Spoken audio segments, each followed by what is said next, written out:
श्री स्वामी समर्थ सर्वांना. गुरुचरित्र आपल्याला काय शिकवतं, ही कथा तुम्ही ऐकली ना, तुमचंही आयुष्य नक्कीच बदलू शकतं.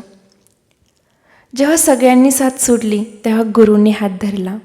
ही कथा गुरुचरित्रातील एक अशा माणसाची आहे ज्याचं आयुष्य बाहेरून तर ठीक दिसत होतं, पण आतून तो पूर्णपणे तुटला होता. आजकाल अनेक लोकांच्या आयुष्यात एक गोष्ट खूप कॉमन झाली आहे. लोकांमध्ये राहूनही एकटं वाटणं. घरचे असतात, मित्र असतात, पण मनातलं कोणालाच सांगता येत नाही. एक अशीच गोष्ट आहे, ऐका. एक माणूस होता, त्याच्याकडे घर होतं, कुटुंब होतं, काम होतं, पण तरीही त्याच्या आयुष्यात काहीच ठीक नव्हतं. व्यवसायात नुकसान झालं, जवळचे लोक दूर गेले, ज्यांच्यावर त्याने विश्वास ठेवला त्याच लोकांनी त्याला फसवलं. हळूहळू तो माणूस इतका तुटला की त्याला स्वतःचंच आयुष्य नकोसं वाटू लागलं.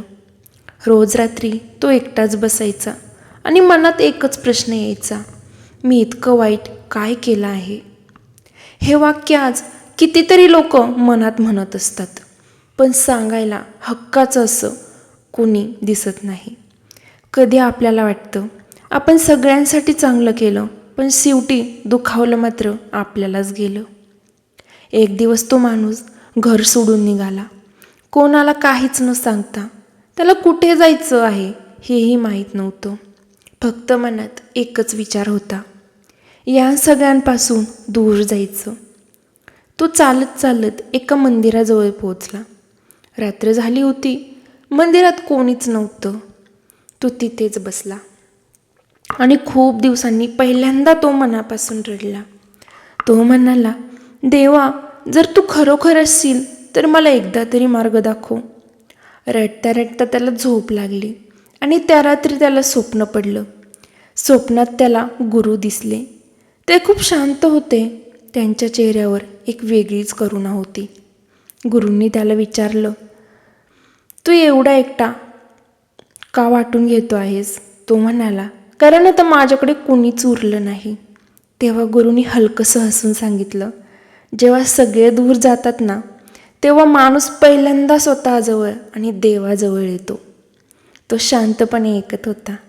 गुरूंनी पुढे सांगितलं, तुला वाटतं की तुझं आयुष्य संपलं आहे, पण खरं तर तुझ्या आयुष्याची नवीन सुरुवात आता होणार आहे.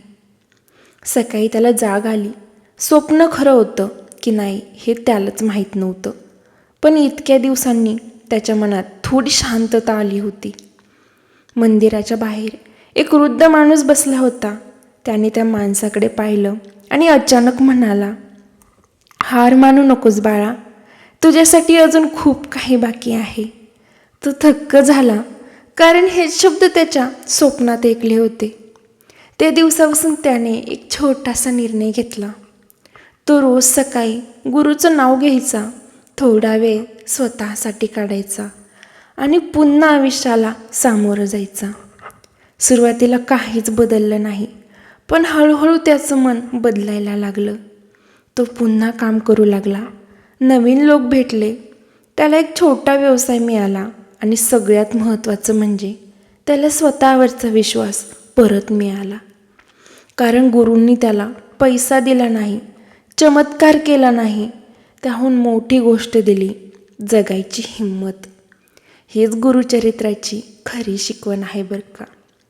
कधीकधी आपल्याला आयुष्यातील सगळ्यात मोठ्या समस्या ही पैशाची नसते, लोकांची नसते, ती असते आपण स्वतःवरचा विश्वासच हरवून बसतो. आणि त्यावेळी जर कुणी आपल्याला हात धरला तर कुणी एवढंच म्हणालं, कुणीतरी आपला हात धरावा असंच सगळ्यांना वाटतं. मी तुझ्यासोबत आहे, तर माणूस पुन्हा उभा राहू शकतो. जर आज तुम्हालाही असं वाटत असेल की तुम्ही पूर्णपणे एकटे आहात, की आता काहीच उरलं नाही, तर ही गोष्ट लक्षात ठेवा, कदाचित तुमचं आयुष्यही बदलायला सुरुवात झाली आहे. फक्त तुम्हाला अजून ते दिसत नाही. किती छान शिकवतं ना गुरुचरित्र आपल्याला.